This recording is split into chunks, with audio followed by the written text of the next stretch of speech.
Pendant 2 jours, soit les 23 et 24 avril 2025, le groupe de travail forêt, GETEF et les délégués venus des autres organisations de la société civile environnementale, du secteur privé, des organisations des femmes, des communautés locales et peuples autochtones, ainsi que de l'administration du ministère de l'Environnement et du Développement durable, se sont donné rendez-vous au siège du groupe de travail Climat Red Plus Rénové, GTCRR, pour un atelier de compilation des informations relatives au panorama des politiques forestières dans le bassin du Congo en lien avec les droits des tenures forestières, foncières et les droits d'usage des ressources naturelles des peuples autochtones et communautés locales en République démocratique du Congo. Au nom du coordonnateur national du GTCRR empêché, J.R. Bowela a appelé les participants à plus d'engagement pour donner le meilleur d'eux-mêmes. Je vous souhaite la bienvenue et surtout des fructueuses réflexions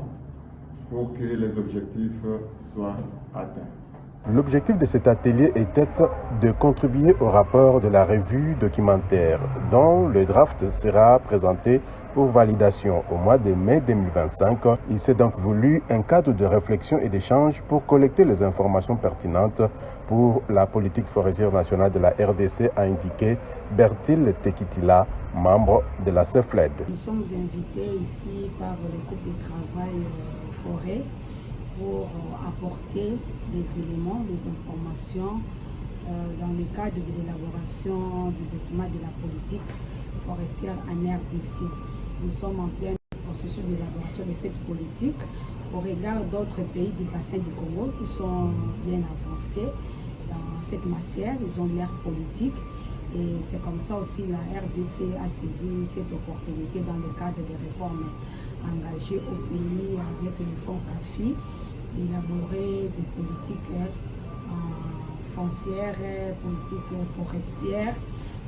Ce qui nous réunit aujourd'hui, c'est la politique forestière et pour voir comment le droit des communautés, le droit de la tenue foncière et forestière, et puis la participation et inclusivité des communautés, des peuples autochtones est prise en compte dans ces grands documents d'orientation de la politique forestière en RDC. Et sur base aussi des expériences d'autres pays qui ont déjà élaboré, en l'occurrence le Cameroun, comment nous pouvons enrichir notre document, prendre ce qui est fait de l'autre côté et mettre ça dans notre politique pour le bien-être des populations riveraines. Au cours des travaux, les participants se sont subdivisés en 3 groupes de travail pour compiler les informations avec les outils appropriés et capitaliser les bonnes pratiques à refléter dans la politique forestière nationale congolaise, donnant lieu à des contributions significatives.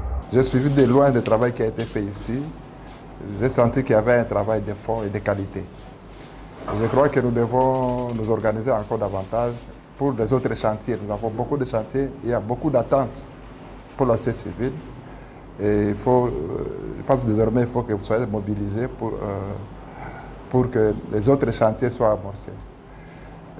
Je disais que c'est important pour nous parce que nous sommes membres du Conseil consultatif national des forêts avec une voix et un secrétariat. On est à 3 ou 4, je crois.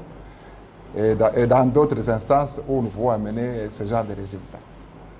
C'est vraiment donc un plaisir pour nous au niveau du GTCR. Nous sommes très heureux. Je pense qu'on vous accueillera tout le temps que vous aurez un travail à faire et que nous aurons à capitaliser ce travail qui a été fait ici de manière à construire un plaidoyer fort parce que sincèrement nous avons construit un monstre et il y a trop de demandes d'attente et qu'il faudrait que nous puissions rehausser notre niveau de manière à ce que ces attentes-là soient atteintes. Il convient de noter que cette activité s'inscrit dans le cadre du projet de renforcement de la participation des parties prenantes au processus d'élaboration de la politique forestière nationale de la République démocratique du Congo. Des assises qui ont bénéficié de la collaboration de la Conférence des écosystèmes des forêts denses et humides d'Afrique centrale, CEFDAC, et du ministère de l'Environnement et du Développement durable de la RDC. Ici, il s'agissait de faire un peu une analyse comparative de ce qui se passe dans la sous-région du bassin du Congo. On a travaillé notamment sur les différentes politiques au niveau du pays. On a fait une compilation des avancées en termes de la prise en charge des droits des communautés dans les documents de politique des différents pays de la sous-région,